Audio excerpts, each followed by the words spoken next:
So we were taking well? some calls earlier from listeners on whether the fine handed down by the NFL was a slap in the wrist to the Washington football team. And most people believe that it was, but we were talking about this actually during a commercial break. None of us are surprised by it.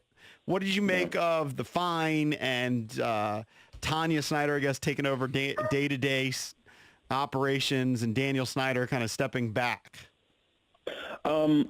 The fact that he didn't get a suspension or anything like that didn't surprise me. Right. I think the thing that was most surprising was just the league's explanation on things about there wasn't a written report. I mean, they had like 130-something page report into DeflateGate, and this was 2 decades of misconduct and harassment and bullying in a toxic work environment, and they thought that it was just fine just to not have a written report. Also, when asked about certain allegations, they said, well, it wasn't, Beth Wilkinson's job to confirm the truth of these things, just to learn about the culture in the past and if it's gotten better going forward. So a lot of these answers, it was very clear based on the way they kept patting Snyder on the back about the changes that are being made, is that it was their intention to protect their own. Snyder is one of their own. They cared more about protecting him than they did actually giving these women some type of feeling that justice was being served, that they were heard, and that they cared about what they endured. Mike, do you think the lack of the written report, at least publicly, was spearheaded by Dan Snyder? Snyder basically going to Goodell and saying, don't have a 300-page report with all the details, or is it more Goodell, like you're saying that he's protecting the ownership interest not only of Dan Snyder but of the entire NFL because he works for the owners? Yeah, I mean, I think that I don't know if it was Snyder. I know that he's a person that everybody knows will sue somebody at the drop of the hat. So I don't know if there was fears about that. But they claimed that they wanted it to ensure confidentiality. She still could have submitted the report with just the names blacked out, and that would have still protected people. I think that Goodell wanted this thing to go away. And this is a way to ensure that nobody can, dig into this report and pull portions out of it and have this thing continue to drag on. They were like, okay, look, we'll give you the fine. Oh, that's great that you're voluntarily stepping away from the day-to-day operations.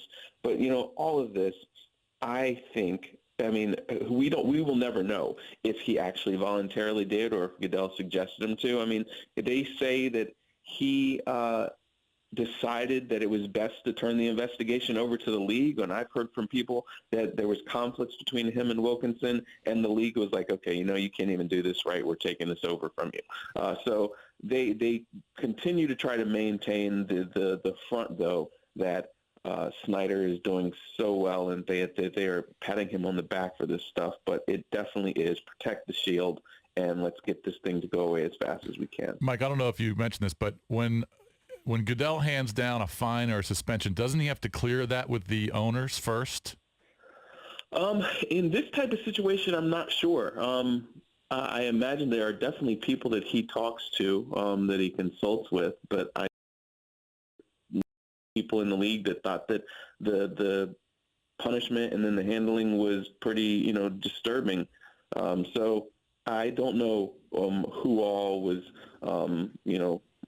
when it comes down to players, yes, there's an arbitrator and everything like that. As far as the owners, I don't know how that decision came about.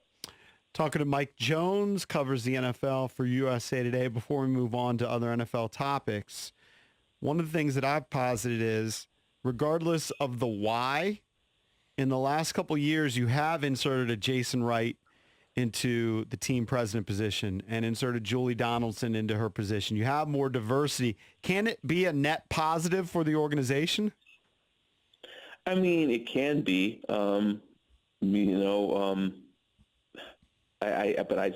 talk to people that work there still and say it's still not a great environment. I mean, maybe not oppressive with the sexual harassment and the screaming and stuff like that, but there's still poor poor communication. There's still, leadership gaps. There's still distrust. And so it hasn't just, gotten better now. It's been, a year? So maybe it'll take some more time. I just don't know that it's really going to drastically get that much better when you still have the same guy running things. And yeah, he says that he's turned it over to his wife, but I mean, come on, they live in the same house. Right, he can definitely be like, hey, what happened today? Tell them this, tell them this, tell them this.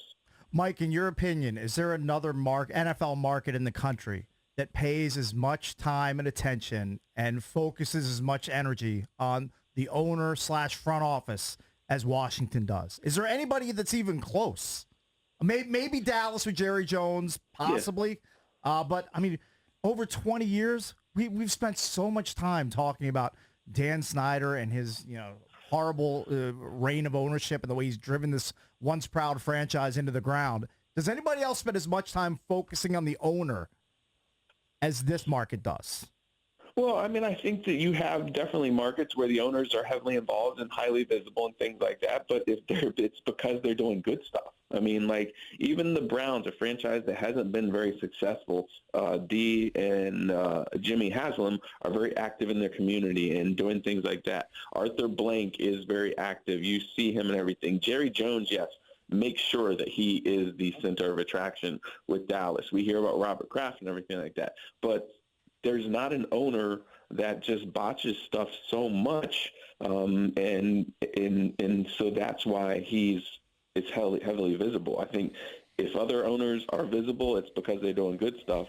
But this is just a dysfunctional type of situation here, so that's why it is so unique. I know that docking draft picks kind of hurts the fans because it hurts the players, it hurts the team, and that's what the fans are rooting for.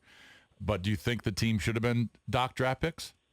Yeah, I mean, I think that would have – I mean, if you had the fine plus draft picks, then, that would have been more significant because, I mean, I don't know all of the rules and everything like that, but you're making a donation. I'm curious, is that tax deductible? If you're giving $10 million away, and again, it's basically Probably the equivalent.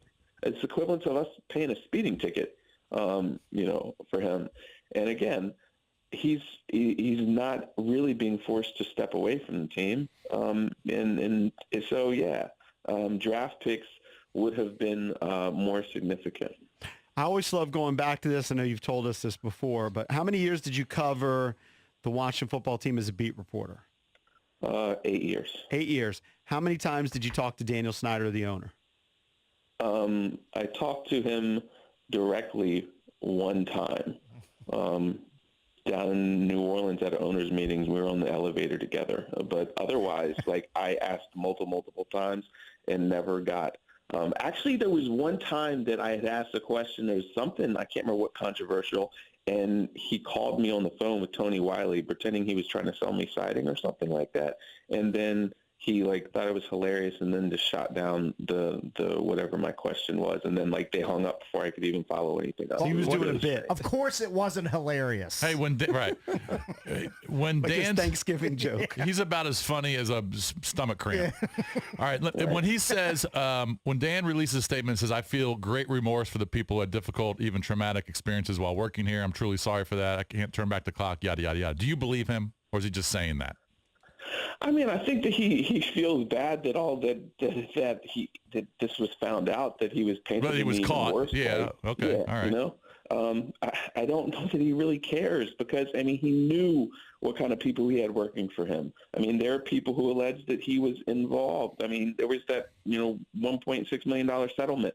So, right. I mean, this didn't come as a surprise for him. He knew he had bad people working for him. He himself treats people poorly. And so I find it really hard to believe that, I mean, and now maybe, who knows, maybe all of this finally opened his eyes. But, I mean, I don't know, man.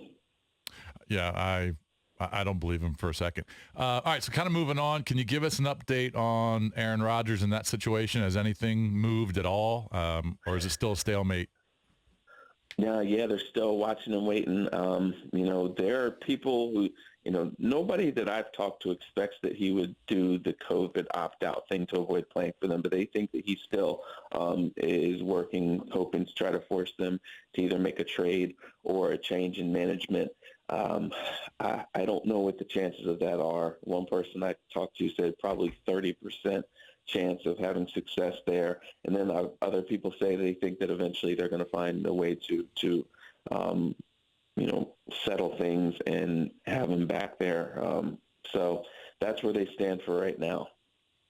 Remind me of the COVID opt-out situation. Well, today's the deadline by that, where, if they just say they're opting out for COVID reasons, okay. then, you still, you get paid and everything like that. And, right. But he would have to sit out the entire year. He couldn't come back in week 5 or something. Exactly. Yeah. Right. That's the risk right there. Yes, exactly. So you would have to wait until, next season to play. But if he was so hell-bent on saying, no, I'm not playing for this team again, then that could be the move.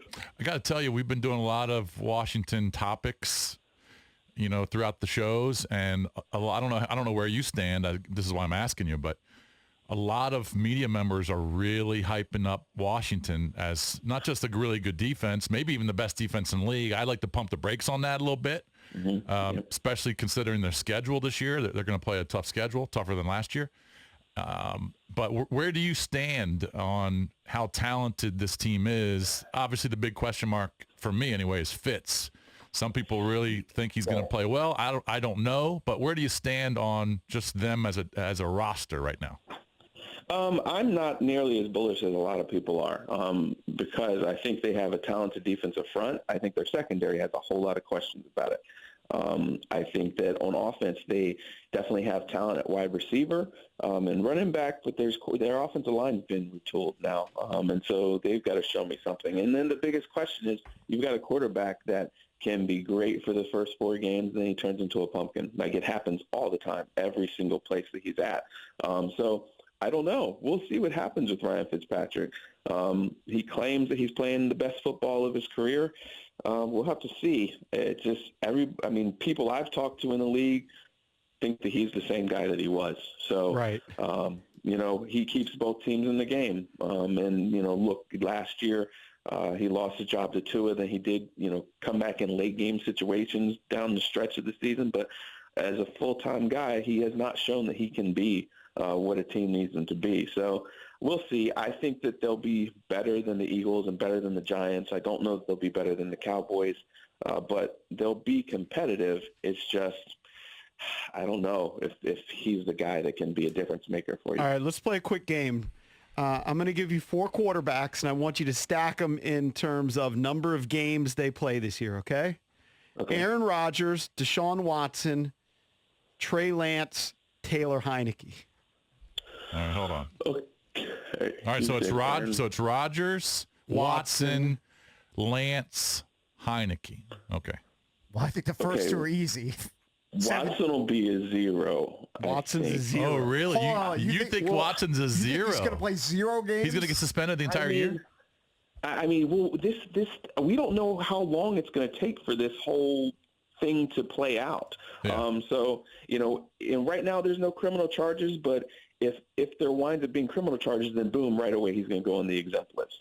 We don't know how the league is going to handle this if there isn't criminal charges, but these lawsuits are still hanging over. So I would say that he's the lowest chance of playing. If he plays 0 games, they may win 0 games in Houston this season. Yeah, he's not going to be playing for Houston either way. Oh, really? Okay.